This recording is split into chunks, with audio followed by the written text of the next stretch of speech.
Shalom, Sant. It's story time again.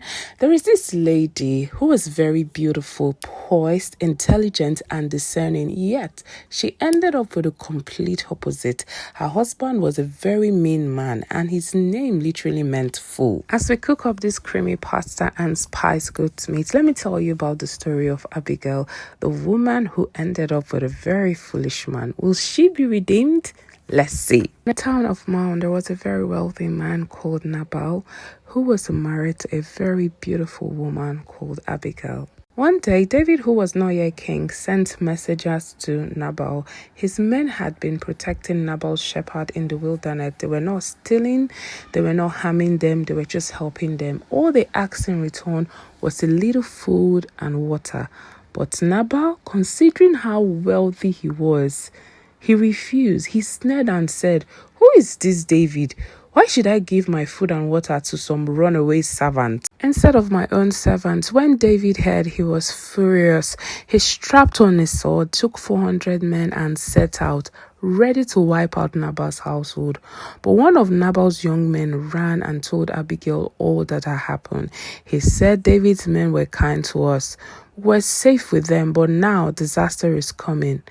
Without hesitating a moment, Abigail gathered bread, wine, roasted grain, meat, loaded them all on donkeys, and rode out to meet David herself. When Abigail met David, she bowed low and she pleaded with him. "Please don't take Nabal seriously," she said. "His name means fool, and he lives up to it." She urged David to let God fight his battle and not resort to bloodshed. She said, "Let this gift that I bring be a peace offering, and may the Lord bless your future as a king." Now that was wisdom in motion, and David saw the wisdom in this.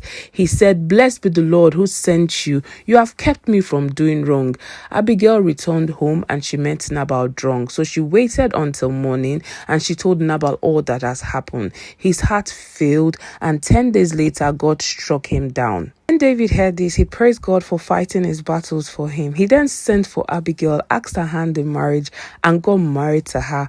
Now, from a wife of a foolish man to a wife of a king. What's the lesson here? God can rewrite your story. Walk in wisdom, speak with grace, be an Abigail, be bold, be wise and discerning, because one moment of wisdom can change everything. Shalom.